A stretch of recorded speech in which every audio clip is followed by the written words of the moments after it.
Nah, sebelumnya coba kita perhatiin dulu kisah tentang ketenangan dengan mengingat Allah tuh kayak gimana. Salah satunya ada di surat At-Taubah yang terkenal.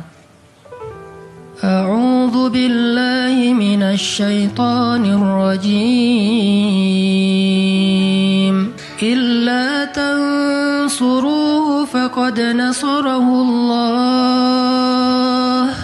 إذ أخرجه الذين كفروا ثاني اثنين إذ هما في الغار إذ يقول لصاحبه لا تحزن إن الله معنا فأنزل الله سكينته عليه وأيده بجنود لم تروها وجعل كلمة الذين كفروا السفلى وكلمة الله هي العليا والله عزيز حكيم.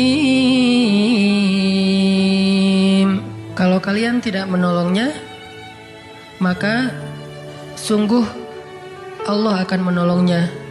Seperti ketika orang-orang kafir mengeluarkan dia dari kota Mekah pada saat dia menjadi salah satu di antara dua orang yang berdiam di dalam gua, yaitu gua Thur. Ketika ia berkata kepada sahabatnya, yaitu Abu Bakar, dia di sini siapa? Rasulullah SAW. Ketika dia berkata kepada sahabatnya, la tahzan, innallaha ma'ana. Janganlah kamu khawatir, bersedih, takut, itu sama. Sesungguhnya Allah bersama kita. Maka Allah Subhanahu wa taala menurunkan rasa ketenangan kepadanya dan menolongnya dengan tentara yang kalian tidak bisa melihat. Sehingga Allah menjadikan kalimat orang-orang kafir itu menjadi dikalahkan atau rendah, dan kalimat Allah adalah kalimat yang tinggi, dan Allah Maha Perkasa lagi Maha Bijaksana. Ini kan kata-kata yang paling populer ya, la tahzan innallaha ma'ana. Tips pertama kalau kita pengen bisa lebih tetap tenang, happy ketika kita dalam tekanan adalah kita tuh emang harus punya sahabat yang selalu mengingatkan kita kepada Allah Subhanahu wa taala. Sahabat yang mengingatkan kita kepada Allah. Ini yang terjadi kepada Abu Bakar As-Siddiq. Sekelas Abu Bakar yang imannya sampai ke derajat Siddiq, bukan cuma mukmin loh, Siddiqun. Kan ada mukmin, ada muttaqin, ada siddiqin. Ini udah derajatnya siddiq. Arti siddiq itu udah gak ada lagi keraguan di hatinya, udah gak ada lagi masalah sedikit pun. Ketika orang-orang ragu, Abu Bakar tetap yakin. Salah satu kasusnya pas Nabi pulang Isra Mi'raj. Nabi bilang bahwa saya baru pulang dari Palestina dan baru naik ke langit semalam. Diberitakan ini kepada orang-orang kafir Quraisy. Tapi orang-orang kafir Quraisy nggak percaya. Lalu ketika para sahabat-sahabat lain mendengar, mereka kayak ragu-ragu gitu, bener nggak ya, bener nggak ya? Lalu ketika ditanya kepada Abu Bakar, ya Abu Bakar, lihat tuh teman kamu makin gila aja. Emangnya kenapa, kata Abu Bakar? Dia ngaku-ngaku baru pulang dari dari Palestina. Dia ngaku-ngaku baru pulang dari langit. Katanya Isra dan Mi'raj semalaman, dalam waktu 1 malam. Lalu Abu Bakar bertanya, siapa yang bicara kayak gitu? Dia atau kalian? Kata mereka, Muhammad yang ngomong kayak gitu langsung kepada kami. Kata Abu Bakar, kalau Muhammad yang ngomong kayak gitu, maka benar. Dia gak mau tanya gimana caranya, berapa lama waktunya, kapan, siapa yang membawa dia. Gak nanya apapun. Kalau Muhammad yang ngomong, maka itu benar. Ini artinya siddiq, gak banyak tanya, percaya banget. Kalau ayatnya kayak gitu, udah cukup. Kalau hadisnya kayak gitu, udah cukup. Kalau kata ulama kayak gitu, saya ikut. Nggak ada kenapa kayak gini dan seterusnya, nggak. Ini menunjukkan Abu Bakar itu orang yang sangat luar biasa imannya. Tapi dia tetap manusia. Gimana pun imannya udah kuat, mantap, siddiq, ketika ada masalah, sifat dasar manusia itu keluar lagi, yaitu khauf, rasa khawatir, takut. Dan yang luar biasa, khawatir dan takutnya Abu Bakar itu bukan untuk keselamatan diri beliau. Abu Bakar itu khawatir terhadap keselamatan Rasulullah SAW. Jadi bukan keselamatan Abu Bakar. Kalau kita mungkin khawatir terhadap keselamatan diri sendiri nih. Kalau Abu Bakar derajatnya khawatir terhadap Gimana ya Rasul? Kalau mereka ngelihat ke bawah, ke kakinya, pasti kita akan ketahuan. Karena mereka sembunyi di sebuah lubang. Nggak gua sih, kecil, lubang di bukit Jabal Sur. Dan orang-orang kafir Quraisy sudah datang ke lubang itu, berdiri tepat di pintu gua. Kalau mereka ngelihat ke bawah, udah ketahuan tuh, kelihatan Rasulullah sama Abu Bakar. Sehingga Abu Bakar berkata, ya Rasulullah, kalau mereka ngelihat kita sedikit aja ke bawah kaki mereka, mereka akan menemukan kita. Gimana ini ya Rasul? Saya khawatir terhadap keselamatanmu. Apa kata Nabi? Ya Abu Bakar, ma dhannuka bithnain, Allahu salisuhuma. Wahai Abu Bakar, kenapa kamu pikir kita cuma berdua? Allah yang ketiga di antara kita. Baru la tahzan, innallaha ma'ana. Jangan khawatir, Allah bersama kita.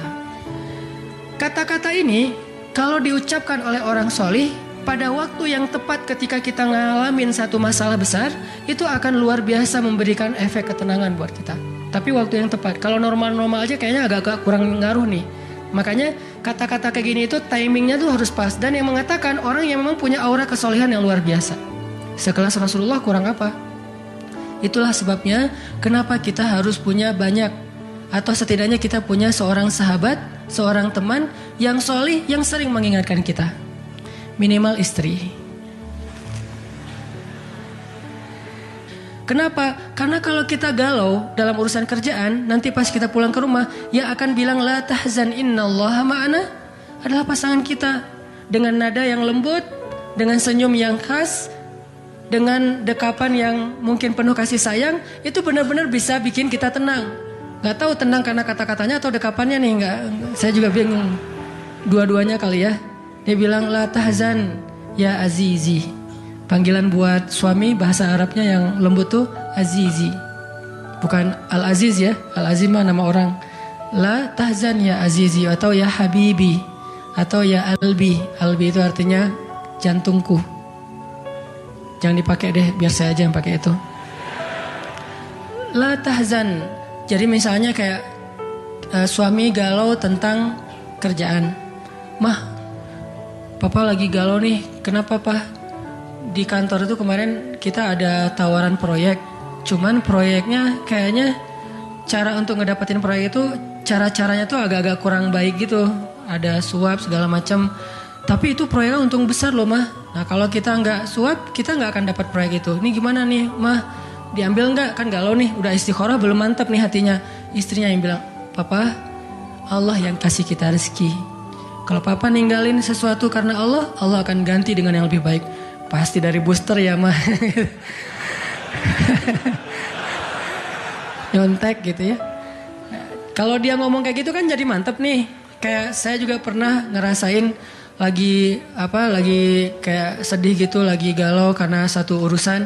Istri mengatakan, udah serahin aja sama Allah. Kan jadi mantap kan hatinya. Hal-hal yang kayak gini nih. Kalau belum punya pasangan, temen. Sehingga Nabi mengatakan, Al-mar'u ala dini khalilih. Seseorang itu bergantung loh kepada tingkat kesolehan temennya. Kalau temennya soleh, insya Allah dia akan terjaga oleh teman itu ketika dinasihati, diingatkan. Saya aja ngerasa banget yang kayak gitu. Ada masa-masa ketika saya kayak futur. Futur itu teman-teman artinya lagi lemah imannya. Mungkin banyak lalai, banyak main, sedikit manfaat. Walaupun ada juga banyak main, banyak manfaat. Itu mah tagline entah siapa akunnya gitu. Lagi futur nih ya, lagi futur. Lemah, ngerasa bangun tahajud kayak susah gitu. Ke masjid males, zikir gak khusyuk, tilawah Al-Quran gampang ngantuk. Jalan sama seorang teman saya yang dia bukan ustadz sama sekali. Bahkan dia ngakunya belajar ke saya. Gak tahu benar apa enggak. Yang sejatinya mungkin saya belajar ke dia. Lagi jalan, setelin tilawah Al-Quran. Yang baca saya lagi tuh. CD tilawah Al-Quran saya. Saya kan gak pernah mendengar CD sendiri. Pas diputerin itu siapa? Lah itu ustadz. Oh ya. Baca surat Al-Mulk. Tabarakalladzi biyadihil mulku wa huwa ala kulli syai'in qadir. Pas sampai di ayat-ayat tentang Jahannam, tentang neraka, tentang apa, walaqad zayyana sama ad-dunya bimasabih dan seterusnya, dia nangis. Dia nyetir nih, dia nangis. Saya ketika ngelihat dia nangis, saya dapat hidayah. Jadi saya dapat hidayah bukan hanya dengan mendengar bacaan itu, tetapi karena dikondisikan oleh seorang teman, saya ngerasa, duh, Masya Allah ya, dia yang dengerin bacaan saya bisa nangis, saya dengerin diri saya sendiri nggak nangis, kan ada masalah nih. Akhirnya saya jadi insaf itu kemudian istighfar, astagfirullah ya Allah, saya kayak ada masalah nih. Mulai belajar dari dia, Pak, gimana sih kok bisa kayak gitu? Ustadz kan lebih tahu ilmunya mungkin, tapi kalau pengalamannya Bapak pasti lebih tahu. Rahasianya apa? Ternyata rahasianya emang dia orang yang gak pernah dengar yang lain selain mendengar bacaan Al-Quran. Jadi buat dia bacaan Al-Quran itu benar-benar entertain buat dia. Oh, berarti kita harus lebih banyakin lagi dengerin Al-Quran. Kalau kita dengar musik sekali, berarti dengar Qurannya 3 kali harusnya, baru masih agak-agak proporsional nih. Sehingga gampang kesentuh, hatinya itu mudah. Tapi pelajarannya tetap teman yang ngebawa kita kepada sesuatu. Ternyata triknya pertama, mengingat Allah itu kan bukan cuma menyebutkan Allah. Tapi ketika kita sedang dalam keadaan bingung, khawatir, galau, sedih, tertekan, panik, tiba-tiba teman kita mengingatkan kita kepada Allah dengan bahasa yang sederhana. Kalau bahasa sederhananya Al-Quran, la tahzan, innallaha ma'ana. Dan itu boleh diterjemahin ke bahasa yang lebih sederhana versi kita. Karena itu bahasa Al-Quran yang mungkin buat sebagian orang gak dapat nih, karena mungkin gak paham bahasa Arab. Jadi kalau teman kita lagi sedih jangan bilang, la tahzan dong, innallaha ma'ana. Apaan tuh lu baca Quran gitu ya. Gak ngerti kan dia. Kita bisa terjemahin, udah tenang aja, Allah yang bantu. Tenang aja, Allah yang beresin. Tenang aja, serahin aja kepada Allah. Allah itu sebaik-baik kita nyerahin sesuatu. Ngomong kayak gitu tuh kena. Kalau timingnya pas kita lagi ngalamin satu masalah. Terutama masalah-masalah kayak masalah rezeki itu paling bikin kita sering panik, kehilangan sesuatu, ditipu orang segala macam. Kita bilang udah nggak apa-apa, nanti Allah ganti yang dengan yang lebih baik. Allah yang ganti gitu, Allah yang ganti. Tenang tuh jadinya, karena kita sedang mengetuk kembali imannya di saat dia sedang butuh-butuhnya iman itu. Dan itu butuh teman yang bisa mengingatkan kita. Sehingga Nabi bilang ciri-ciri teman yang baik itu adalah kalau kita ketemu dia bikin kita sering ingat Allah. Dia bikin kita sering ingat Allah. Coba teman-teman renungkan nih, coba dihitung-hitung. Kita kalau ketemu teman ngomongin dunia berapa sering? Terus ngomongin Allah berapa sering? Kan jarang banget kita ketemu teman ngomongin tentang Allah kan? Dan kayaknya gak tahu juga bahannya mau ngomongin apa tentang Allah. Kita ngomongin tentang Allah yuk. Ngomongin tentang Allah, apaan tuh? Kan bingung dia tuh. Maksud lo qul huwallahu ahad gitu. Atau ayat kursi. Berarti kita belum terbiasa bicara tentang Allah. Nah ini yang harus kita coba latih pelan-pelan nih. Kita lihai banget nih. Bisa smooth banget masuk ke tema tentang dunia. Bisa ganti-ganti topik dan semuanya tentang dunia. Tentang kuliner, tentang kerjaan, tentang jodoh, tentang kuliah, tentang pendidikan, tentang apapun. Tentang teman. Bisa dengan mudah dan seru gitu ngomongin tentang dunia teh.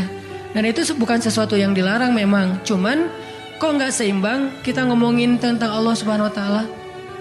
Coba kita belajar cari teman yang udah sefrekuensi dulu. Arti sefrekuensi bukan sama-sama udah baik. Sama-sama udah niat pengen memperbaiki diri. Sama-sama udah punya tekad kita pengen hijrah nih.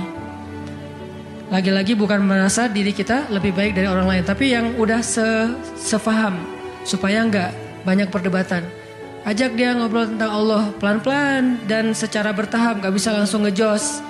Gak bisa langsung coba lo sebutin rububiyah asma Allah yang 99 apa aja. Itu mah cerdas cermat ya.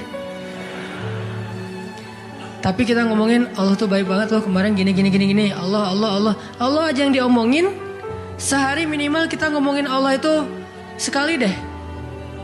Dan sekali itu jadi obrolan, bukan cuma mention doang ya, tapi obrolan gitu. Jadi diskusi. Sekali aja sehari dan gak harus lama, mungkin cuma 5 menit. Kalau kita gak bisa ngelakuin itu secara spontan, gak apa-apa di setting. Kita ketemu sama teman kita bikin kayak program gitu. Kita kalau ketemu pokoknya harus sekali sehari ngomongin tentang kebesaran Allah. Coba digituin. Makin sering itu makin akan nanemin satu belief faith di dalam hati kita. Sehingga ketika nanti kita ada masalah diketuk rasa iman itu cepat baliknya. Berarti kita harus cari teman yang mau menasihati kita, bicara bareng kita tentang kebesaran Allah. Dan itu yang dilakukan Nabi Musa dengan Nabi Harun ketika berdakwah yang Allah sebutin di surat Toha. Nabi Musa mau berdakwah kepada Fir'aun, minta teman supaya bisa mengingat Allah ketika lagi dalam keadaan marah. Soalnya Musa tahu, Musa itu orangnya marah. Kalau udah marah ngeri. Harun orangnya kalem, woles.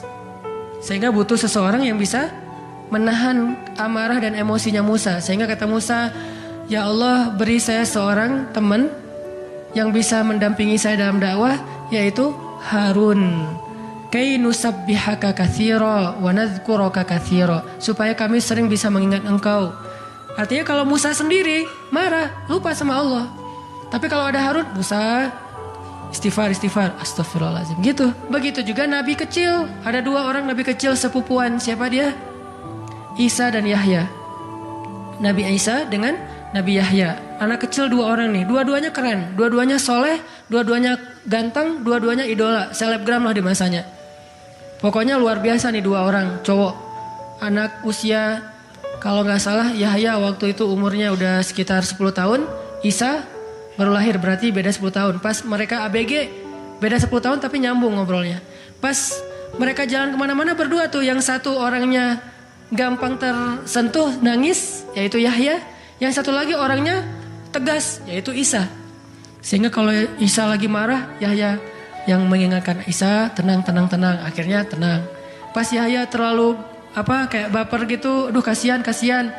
Yahya itu kan orangnya kasihan, gampang kasihan, sehingga jadi agak-agak kurang tegas. Kata Isa, nggak bisa gitu dong. Akhirnya diingatkan. Nah ini pentingnya teman. Nabi aja butuh teman. Kalau kita mau kepo dikit nih, kenapa sih Rasulullah memilih Abu Bakar untuk nemenin hijrah? Kenapa nggak Umar gitu, supaya aman? Hijrah bareng Umar, siapa yang berani ngejar coba? Umar berdiri depan Ka'bah. Ya ayuhan nas, ya ma'syara Quraisy, wahai manusia, wahai orang Quraisy, fa'lamu anni muhajir. Ketahuilah saya pengen hijrah, kata Umar. Siapa yang pengen istrinya jadi janda, anaknya jadi yatim, tunggu saya di balik bukit itu. Ada yang berani? Diam semuanya. Coba Rasul kalau hijrah bareng Umar, enak kan? Wahai wahai orang-orang Quraisy, wahai manusia, saya sama Rasul nih mau hijrah. Siapa yang berani nunggu saya di balik bukit itu? Kalau enggak dia akan hilang kepalanya. Enggak ada yang berani kan?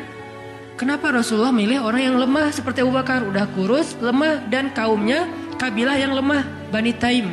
Bani Taim itu lemah kabilahnya, enggak seperti kabilahnya Umar bin Khattab.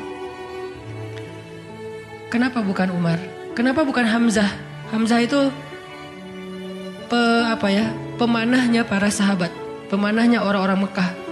Dan juga gak ada yang berani sama Hamzah. Hamzah mukul Abu Jahal di depan orang banyak, gak ada yang berani balas. Ketika Abu Jahal mukulin Rasul lagi sholat depan Ka'bah, Nabi lagi sholat digebukin sama Abu Jahal. Dibelain sama Abu Bakar ikut digebukin. Akhirnya wajah Abu Bakar itu gak dikenali lagi, saking babak belur. Itu digebukin sama Abu Jahal dan teman-temannya.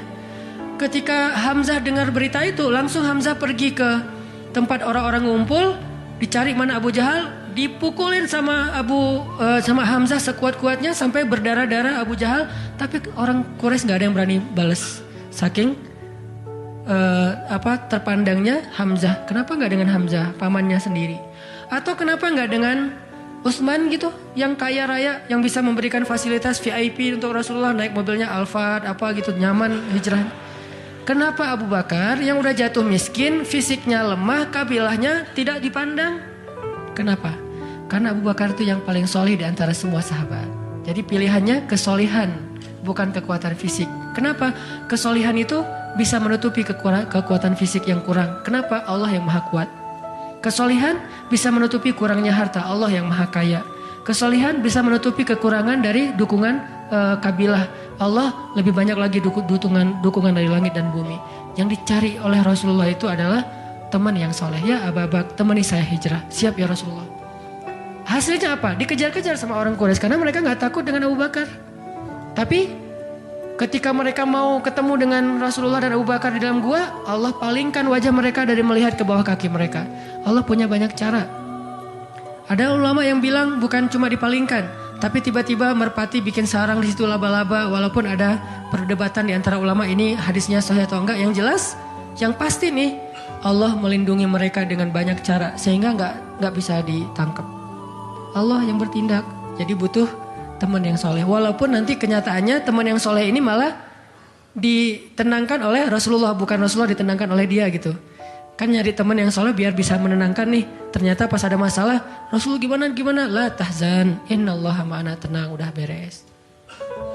Bisa nggak kita coba latihan ini? Kalau kita berteman dengan seseorang, niat kita pengen saling mengingatkan. Wa tawasau bil haq, yaitu mengingatkan tentang Allah. Wa tawasau bis shab. Itu kayak gitu tuh ayatnya. Pertama hak dulu, kedua sabar. Kalau nasihatnya udah benar, insya Allah sabar. Jadi kalau kita pengen menasihati teman kita atau dinasihati oleh teman kita supaya lebih kuat, bisa tough, bisa survive dalam masalah, minta dia menasihati kita al-haq. Dan siapa al-haq? Allah Subhanahu wa taala. Wa tawasau bil haq artinya saling menasihati dengan nama Allah. Udah serahin aja sama Allah. Allah itu maha ini sebutin dengan bahasa sederhana. Langsung sabar jadinya.